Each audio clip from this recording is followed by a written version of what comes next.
क्या आपने कभी सोचा है कि महाभारत के एक ऐसे योद्धा के बारे में जिसके पास राजगद्दी थी, शक्ति थी, सम्मान था, लेकिन उसने अपनी पूरी जिंदगी में कभी विवाह नहीं किया? आखिर क्यों एक राजकुमार ने अपने सुख, अपने परिवार और अपनी आने वाली पीढ़ियों तक का त्याग कर दिया?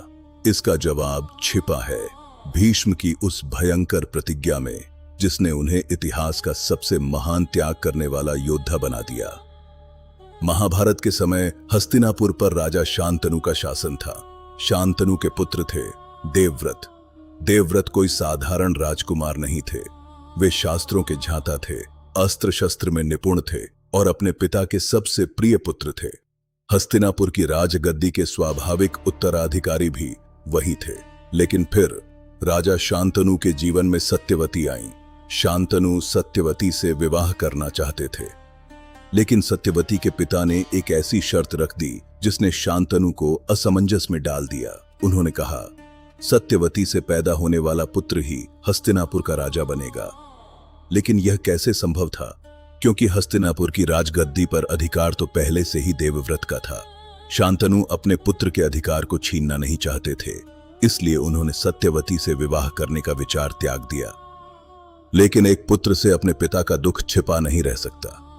देवव्रत ने अपने पिता के चेहरे पर छाई उदासी देख ली। उन्होंने कारण जाना और फिर स्वयं सत्यवती के पिता के पास पहुंच गए। देवव्रत ने कहा, मैं हस्तिनापुर की राजगद्दी पर अपना अधिकार छोड़ता हूं। सत्यवती के पिता ने उनकी बात स्वीकार कर ली, लेकिन उनके मन में अभी भी एक सवाल था। उन्होंने कहा, तुमने राजगद्दी छोड़ दी, लेकिन अगर भविष्य में तुम्हारे पुत्र हुए तो? और यहीं से शुरू हुई इतिहास की सबसे भयंकर प्रतिज्ञाओं में से एक।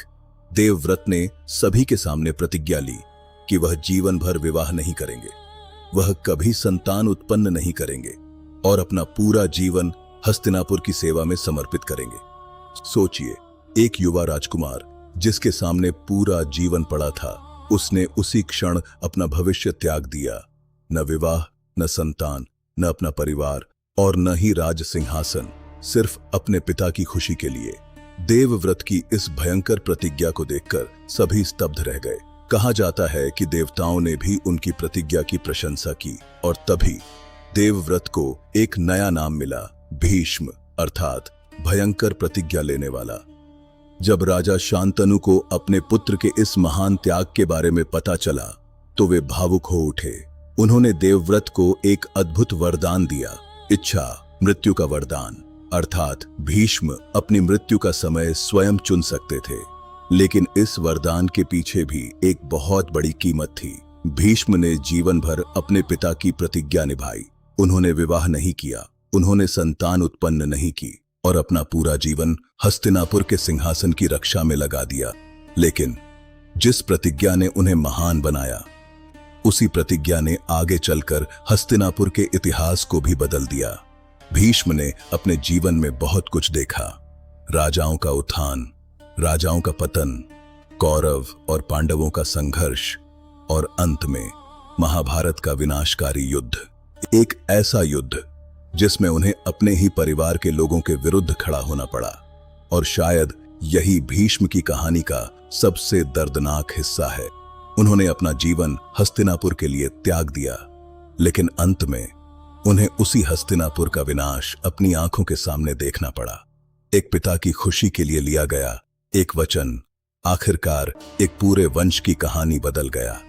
इसीलिए भीष्म सिर्फ महाभारत के महान योद्धा नहीं थे, वह त्याग, कर्तव्य और वचन की शक्ति का प्रतीक थे।